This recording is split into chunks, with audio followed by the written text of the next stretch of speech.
Why don't iPhone OLED screens get burn-in? Which is better, cable and satellite or YouTube TV? What's the difference between Judder and Stutter on an OLED TV, and is there anything you could do about it? Should I do entire episodes dedicated to questions around one topic?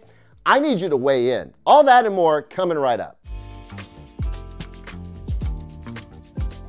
Welcome back, everyone. I'm Caleb Dennison, and this is You Asked, the show where I answer questions you asked in hopes that I can help you and others with similar tech questions. If you have a question you'd like me to answer, please send it to youasked@digitaltrends.com, and we'll see if your question gets picked to be answered on the show. We start today's show with a question from Joshua M. in California. Joshua has an Apple TV 4K, Sony A95L TV, Sony A7000 soundbar with Sony surrounds and subwoofer, and is getting an annoying crackle in the audio when watching movies and TV.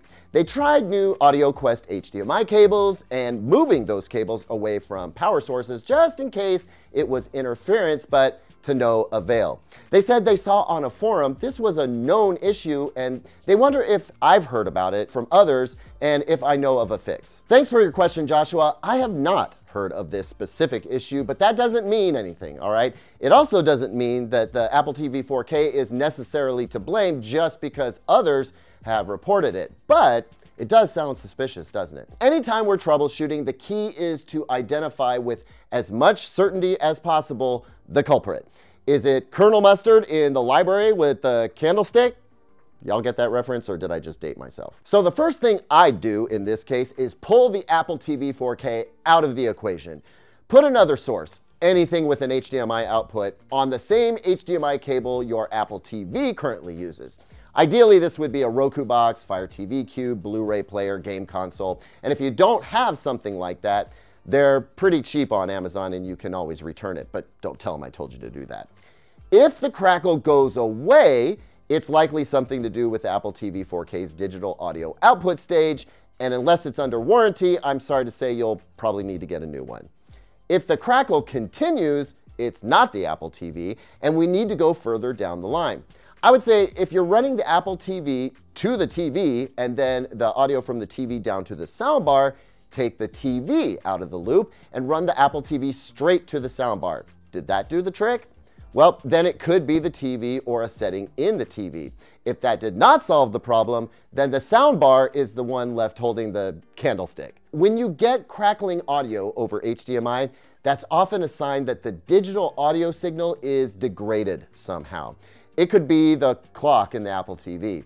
If I had to guess, I'd say that's probably what you're dealing with, and a replacement Apple TV should fix the issue, but keep the receipt for that new Apple TV box, because if you buy a new one and the issue continues, then you'll want to return it, and we would need to dig deeper. Rikshith Shetty, sorry if I butchered your name, wrote in saying they've got a Samsung S89C QD OLED TV, and while they find the picture quality amazing for the most part, they are experiencing motion issues that they don't like. Rikshith is not a fan of the soap opera effect, but with motion smoothing settings disabled, they're noticing a judder effect that annoys them. Is there anything that can be done to get rid of this? Well, first off, Rikshith, welcome to the club. You are not alone in your frustration. Now, for those of you out there who have heard my lecture on the difference between judder and OLED stutter effects, please feel free to move on. But for anyone out there who got an OLED TV and loves it, except for this motion thing that bugs you, here's the deal. In the most simple of terms, judder is when a TV has a hard time reproducing 24 frame per second content on a panel that is either 60 or 120 hertz, which is all of them. The math just doesn't add up. You can't evenly divide 60 or 120 by 24, so you have to double a frame here and there to make the math work. Some TVs do this really well. Others, not quite as well. When this job, called 3-2 pull down, is done not so well, you get judder. Now, the Samsung S89C has a pretty nice processor in it, and I suspect it's doing the 3-2 pull down job pretty well.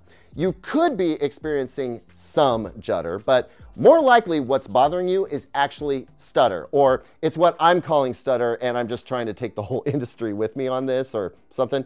Stutter is a term I use to describe an effect on an OLED TV that is technically a flashing or strobing effect caused by the fact that OLED pixels have an immediate response time.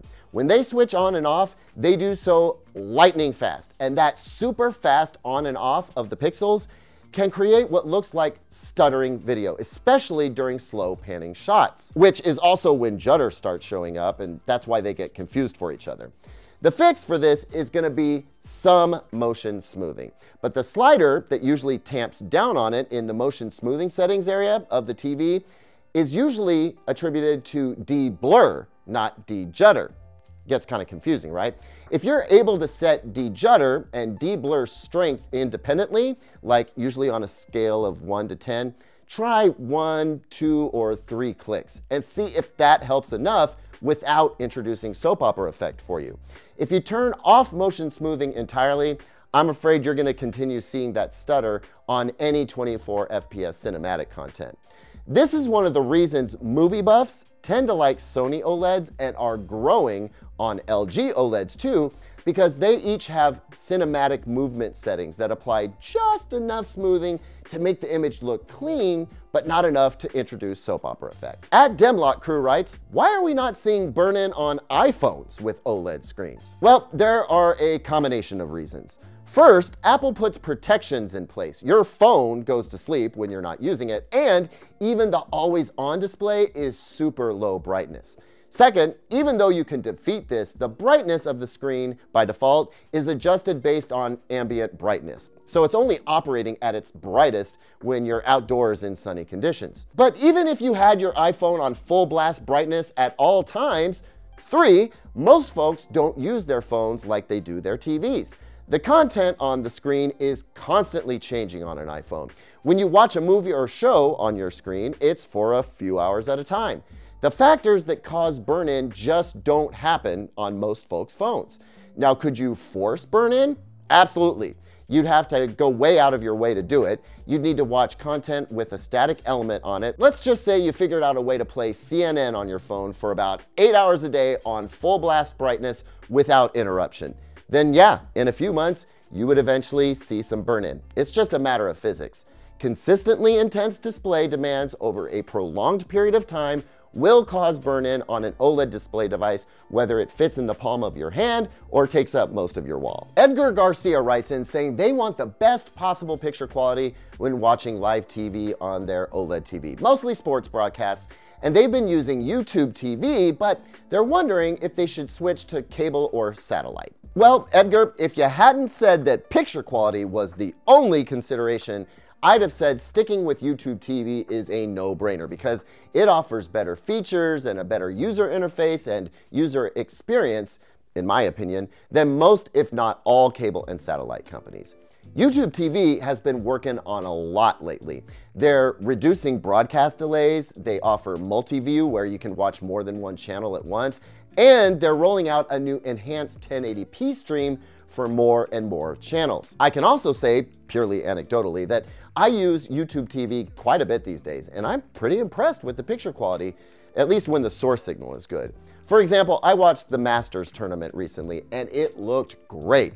And golf is tough to pull off well because there are subtle shade changes in large blocks of color, and the golf ball can lack any kind of definition if the bit rate and bit depth is poor on that content. Neither of those things were issues for me, which indicates that YouTube is serving up video with less compression, and the VP9 codec that YouTube uses for compression is known to be able to provide very good video quality. Cable uses the MPEG-4 codec, H.264 for anything under 4K and H.265 for 4K HDR. And last I checked, Dish Network and DirecTV did the same. Now, the benefit of cable here is that it is usually stable. There's not much variability in bitrate delivery. Whereas with streaming TV, YouTube TV included, there's a lot more that can impact the stability of the stream than just your internet's download and upload speeds. The content delivery networks, or CDNs, that are used can get taxed, and that can impact the stream before it even gets to you. It's less of a problem today than when streaming TV got its start, But we will hear about folks sometimes who complain about blocky video when watching popular events. I did a little research and it seems like some older reports and comments on this topic were that cable was still better, but I haven't seen anyone do a direct comparison or offer any objective data around this over the past year. And like I alluded to earlier, YouTube started making improvements back in April of 2023. And I gotta think that the video quality differences between YouTube TV and cable satellite are dwindling to the point that it would take a super trained eye to spot any differences. What I can tell you is that I'll personally choose YouTube TV over cable or satellite given the choice, and I'm pretty picky. The marginal difference in picture quality isn't worth giving up everything else that I think makes YouTube TV superior. And if you want really good picture quality, I mean, I'm gonna go stream something from a VOD streaming service like Netflix, Disney Plus, or Max, or I'm gonna watch a Blu-ray. I hope that helps you make your decision. Okay, so one more thing before I wrap up here. I received a suggestion from a viewer like you that maybe I should do an entire You Asked episode around one major topic and then just approach it from a bunch of different angles. Like maybe I do an entire episode featuring Dolby Atmos questions. What do you think about that? Should we give that a shot? Let me know down in the comments. Don't forget to like and subscribe. I'll see you on the next one, and until then, here's 2 other videos I think you might like.